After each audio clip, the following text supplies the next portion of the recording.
You know, one thing about New York is that we like our heroes huge. To be the king of this town, you can't just put up the numbers. You got to do it with attitude. Bring some swagger to the job. I'm talking Super Bowl III. I'm talking I guarantee it. I'm talking Broadway Joe, baby, the cock of the walk. See, when Namath guaranteed that win and then went out and finished the job, he guaranteed himself a place in the hearts of all New Yorkers for all time. And you know why? Because he told the world something about us. He said, look, I know we're from the AFL and I know about the big bad Colts, but here's something else I know. We represent the greatest city in the world. And you know what that means? We ain't nobody's underdog.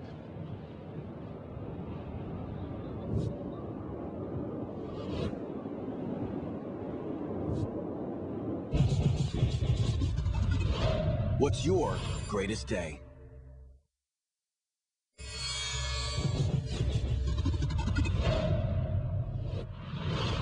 Let's be honest about this. For most of his career, Eric Lindros was exactly the kind of guy that your average tri-state hockey fan just loves to see get clobbered. I mean, he was just asking for it. Big monster of a guy, cleaning people's clocks left and right, skating around with his head down like he owns the ice. And yet, see, that's the beautiful thing about hockey right there. No one owns the ice, especially not the ice in Jersey. That's a lesson Scott Stevens taught Lindros in Game 7 of the 2000 Eastern Conference Finals. Devils, Flyers, Lindros came barreling over the blue line, and Scotty lined him up, lowered his shoulder, and school was in session. The message was clear. If you can't stand the heat, don't you skate through my kitchen. Not in Game 7, man, and not here in Jersey. It's just not going to happen. Keep your head up, dummy. What's your greatest day?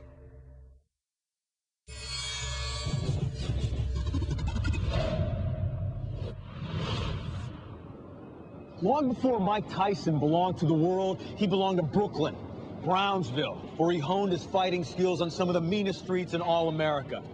Years later, as heavyweight champion, he had money and cars and women, but when he stepped through the ropes, that cold, hard Brownsville stare still burned in his eyes. Many a brave man caught wind of that stare and turned coward in a New York minute. Like Michael Spinks down in AC, who walked in the ring with Tyson with such fear in his eyes, he looked like a prisoner on his way to the chair. 91 seconds later, the Spinks jinx was flat on his back, and Tyson had hardly broken a sweat. Just another day at the office for Brooklyn's finest, also known as the baddest man on the planet.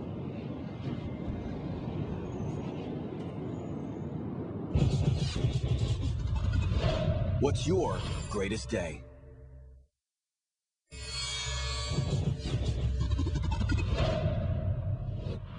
Hey, you, over here. You know, before the Islanders were a dynasty, they were known as talented underachievers. You know, people forget that. Even when they made it to the Cup Finals in 1980, a lot of us fans didn't dare to believe. We're up 3-1 on the Flyers, and we get blown out in Game 5, and it's like, oh, please don't blow it now. Then in Game 6, we're winning 4-2, and Philly comes back to tie it, and it goes to sudden death. And I got to say, that's what it felt like. Like you could just suddenly die from the stress.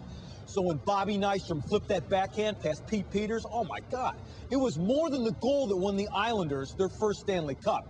It was a moment of pure salvation. Still today, say just one word to an Islanders fan, Nystrom, and trust me, you got a long, happy conversation in front of you.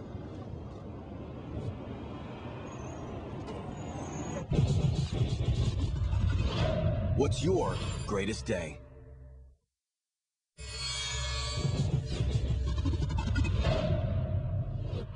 Every diehard Knick fan will tell you they were in the dumps before Game 7 of the 1970 Finals. Our best player, Willis Reed, was hurt.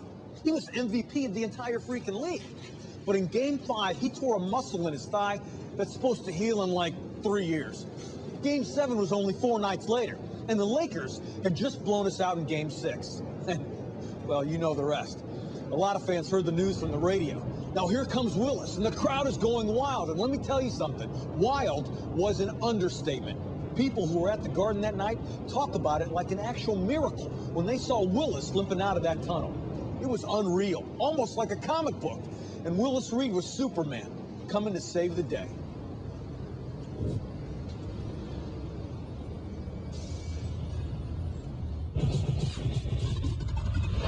What's your greatest day?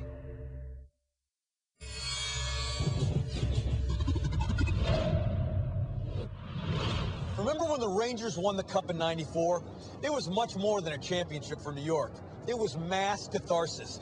54 years of waiting, suffering, finally brought to an end with that excruciating Game 7 with Vancouver. 3-2 in the third period. 15 minutes of pure hell, and everybody in the Garden, and everybody watching on TV, generations of Rangers fans, young and old alike, just dying, praying, saying, please, please let us win it at last.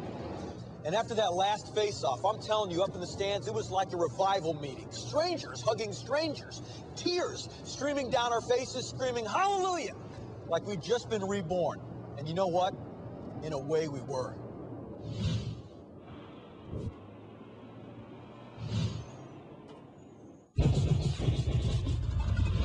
What's your greatest day?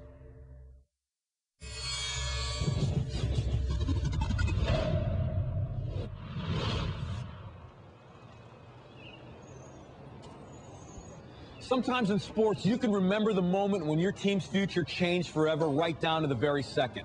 And for Knicks fans, that's easy. It was at the Waldorf up on 49th and Park, the 1985 draft lottery. David Stern opens at second to the last envelope, and it's the Pacers. The Busher rips off a fist pump that tells the whole story. Patrick Ewing belongs to us, baby. There's a new sheriff in Gotham, and he's a 7-foot monster out of Georgetown. From that moment on, everything was going to be different. We knew it. The other GMs knew it. The Busher sure knew it. Man, even the announcer knew it when he immediately said what was on everybody's mind. Basketball is back in New York City, my friends.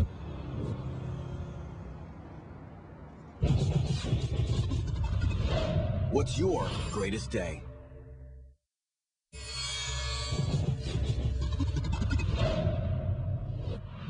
You know, the Devils winning the Stanley Cup for the first time was like something out of a storybook. Not only do we win the Cup and get that all-consuming New York chip off our shoulders, but we sweep the freaking Red Wings. I mean, do you remember those Red Wings?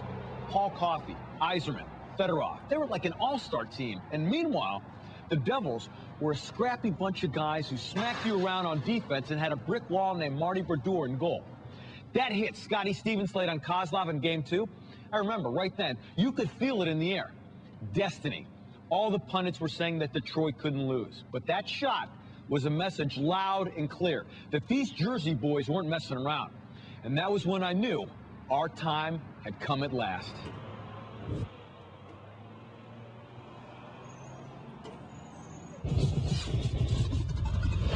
What's your greatest day?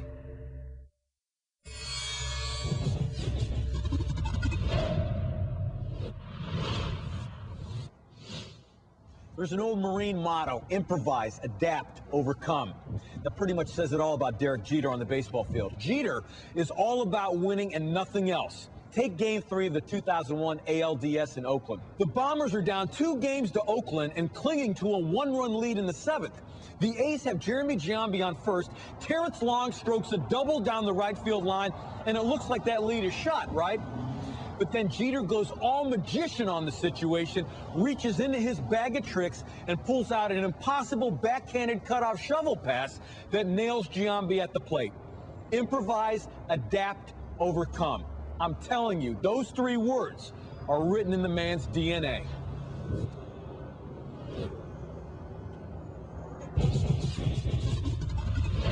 What's your greatest day?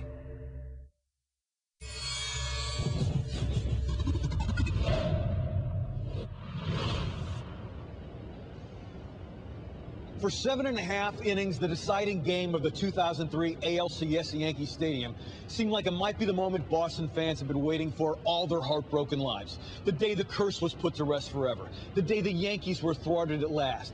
But then Grady Little left Pedro Martinez on the mound just a little too long, and the fate of Beantown turned in a New York minute. By the time Aaron Boone stepped up to the plate in the bottom of the 11th and sent Tim Wakefield's first knuckleball soaring off into eternity, well, most of Red Sox Nation could have told you what Yankees fans already knew in their hearts. It was just a matter of time before the pinstripes prevailed again and sent all of Boston spiraling into yet another offseason of baseball despair.